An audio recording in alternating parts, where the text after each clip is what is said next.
সকললৈ নমস্কাৰ জনাই পৰিৱেশ বিজ্ঞানৰ এটা অতি গুৰুত্বপূৰ্ণ ভিডিঅ' আপোনালোকৰ বাবে লৈ আহিছোঁ, যি আপোনালোকৰ আগন্তুক পৰীক্ষাত বিশেষ ধৰণে সহায় কৰিব বুলি আশা কৰিব পাৰোঁ। আৰু মই এই ভিডিঅ'টো নোট খাতাৰ পৰা তুলি দিছোঁ, কাৰণ PPT এটা বনাই ভিডিঅ' বনাওঁতে বহুত সময় লাগে। আৰু যদি আপোনালোকৰ এনেকুৱা ডাইৰেক্ট নোট খাতাৰ পৰা ভিডিঅ' লাগে তেন্তে প্লিজ কমেণ্টত জনাব আৰু চেনেলটো ছাবস্ক্ৰাইব কৰিব। তো আহক দেৰি নকৰাকৈ আমি ভিডিঅ'টো আৰম্ভ কৰোঁ। প্ৰাকৃতিক পৰিৱেশৰ পৰিস্থিতিতন্ত্ৰ কাক বোলে? পৰিৱেশত থকা জৈৱ আৰু অজৈৱ উপাদানসমূহৰ পৰস্পৰৰ মাজত সৃষ্টি হোৱা এক সন্মিলিত ব্যৱস্থাই হ'ল পৰিস্থিতিতন্ত্ৰ। ইক'লজি শব্দটো জাৰ্মান বিজ্ঞানী আৰ্নেষ্ট হেকেলে 1869 চনত ব্যৱহাৰ কৰে। তাৰপিছত আছে ইক'লজি শব্দটো গ্ৰীক ভাষাৰ পৰা আহিছে। ঐকছ মানে হাউচ আৰু লজছ মানে হ'ল ষ্টাডি। আপোনালোকে মনত ৰাখিব। তাৰপিছত অতি গুৰুত্বপূৰ্ণ প্ৰশ্ন এইটো, পৰিস্থিতি বিজ্ঞানৰ পিতৃ বুলি কাক কোৱা হয়? আপোনালোকে নামটো মনত ৰাখিব। পৰিস্থিতি বিজ্ঞানৰ পিতৃ হ'ল ৰেইটাৰ। তাৰপিছত আধুনিক পৰিস্থিতি বিজ্ঞানৰ পিতৃ কাক কোৱা হয়? G.E. হুইটচিনন। তাৰপিছত ভাৰতৰ পৰিস্থিতি বিজ্ঞানৰ পিতৃ হ'ল ৰামদেৱ মিশ্ৰা।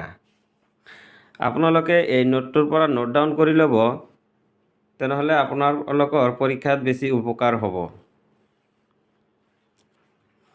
তাৰপিছত ইক'চিষ্টেম শব্দটো A.G. টেনছলিয়ে 1935 চনত ব্যৱহাৰ কৰে। সৰ্বপ্ৰথম ইক'চিষ্টেম শব্দটো ব্যৱহাৰ কৰিছিল A.G.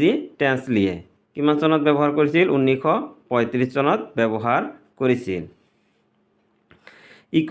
ইক'চিষ্টেম শব্দটো গ্ৰীক ভাষাৰ পৰা আহিছে। ইক' মানে পৰিৱেশ আৰু চিষ্টেম মানে ক্ৰিয়া প্ৰতিক্ৰিয়া বা আন্তঃক্ৰিয়া আৰু আত্মনিৰ্ভৰশীলতা। তাৰপিছত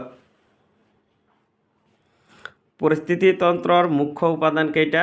দুটা। এটা হ'ল জৈৱিক বায়'টিক আৰু এটা হ'ল এবয়টিক অজৈৱিক।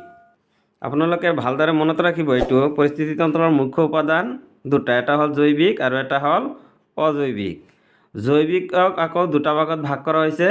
এটা হ'ল সপক্ষী আৰু এটা হ'ল বহুপক্ষী। এই দুটা ভাগত ভাগ কৰা হৈছে। এতিয়া সপক্ষী কাক বুলি কোৱা হয়? যিবোৰে নিজৰ আহাৰ নিজে প্ৰস্তুত কৰিব পাৰে, যেনে সেউজীয়া উদ্ভিদ, সালোক সংশ্লেষিত বেক্টেৰিয়া, চায়ান বেক্টেৰিয়া ইত্যাদিক কি বুলি কোৱা হয়? স্বপোষী বুলি কোৱা হয়। তাৰপিছত বহুপোষী বুলি কোৱা হয় কাক? যিবোৰ নিজৰ আহাৰ নিজে প্ৰস্তুত কৰিব নোৱাৰে, যেনে মানুহ, গৰু, ভেকুলী, এইবিলাকক কি বুলি কোৱা হয়? বহুপক্ষী বুলি কোৱা হয়।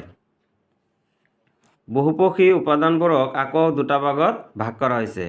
এটা হ'ল স্থূল উপভোক্তা আৰু এটা হ'ল সূক্ষ্ম উপভোক্তা। স্থূল উপভোক্তাক আকৌ কি কৰিছে? চাৰিটা ভাগত ভাগ কৰিছে। আহক আমি এতিয়া ভাগবিলাক জানো। 1 নম্বৰত প্ৰাথমিক উপভোক্তা। উপভোক্তাবিলাক কি? এইবোৰ তৃণভোজী প্ৰাণী। যিবিলাক প্ৰাথমিক উপভোক্তা হয় সেইবিলাক হ'ল কি? তৃণভোজী প্ৰাণী, যেনে গৰু, ছাগলী, শহাপহু ইত্যাদি। তাৰপিছত 2 নম্বৰত হ'ব গৌণ উপভোক্তা। এই গৌণ উপভোক্তা এইবোৰ তৃণভোজী প্ৰাণীক ভক্ষণ কৰে। আমি অলপ আগত কি ক'লো যে তৃণভোজী প্ৰাণীবিলাক হ'ল প্ৰাথমিক উপভোক্তা। তাৰমানে গৌণ উপভোক্তাই কি কৰে? প্ৰাথমিক উপভোক্তাক ভক্ষণ কৰে, যেনে শিয়াল, বন মেকুৰী, সাপ, চেলা, ভেকুলী ইত্যাদি। তাৰপিছত 2 নম্বৰ তৃতীয় পৰ্যায়ৰ উপভোক্তা, এইবোৰ গৌণ উপভোক্তাক ভক্ষণ কৰে। তাৰমানে প্ৰাথমিক উপভোক্তাক গৌণ উপভোক্তাই ভক্ষণ কৰে, আকৌ গৌণ উপভোক্তাক তৃতীয় পৰ্যায়ৰ যি উপভোক্তা আছে সেইবিলাকে ভক্ষণ কৰে। ইয়াত উদাহৰণ আছে, যেনে কুকুৰনেচীয়া বাঘ। তাৰপিছত আহিল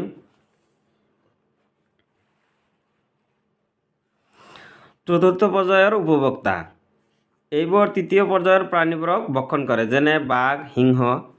মানে তৃতীয় শ্ৰেণীৰ উপভোক্তা কি? কুকুৰনেচীয়া বাঘ। এইবিলাকক আকৌ কোনে ভক্ষণ কৰে? বাঘ, সিংহই। এইবিলাকক চতুৰ্থ পৰ্যায়ৰ উপভোক্তা বুলি কোৱা হয়।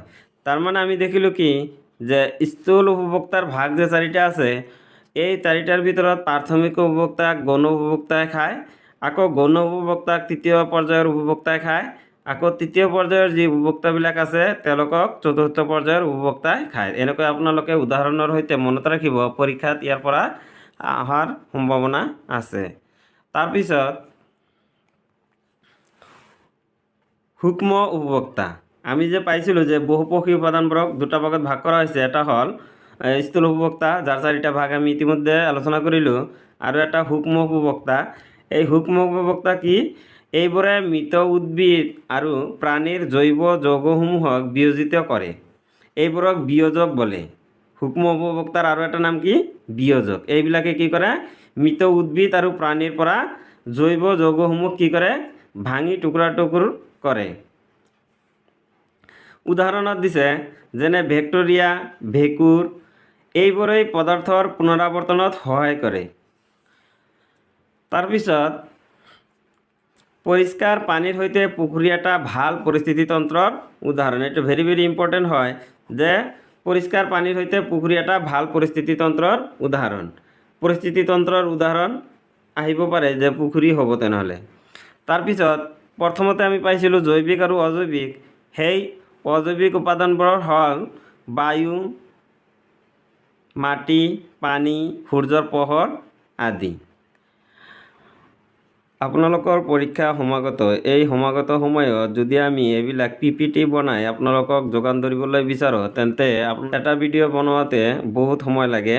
কিন্তু আমি আপোনালোকক মানে যিখিনি বস্তু আমাৰ হাতত আছে আপোনালোকক সোনকালে দিবলৈ বিচাৰিছোঁ। সেইকাৰণে আমি এনেকুৱাকৈয়ে খাতাৰ পৰাই ডাইৰেক্ট উঠাই দিছোঁ ভিডিঅ'।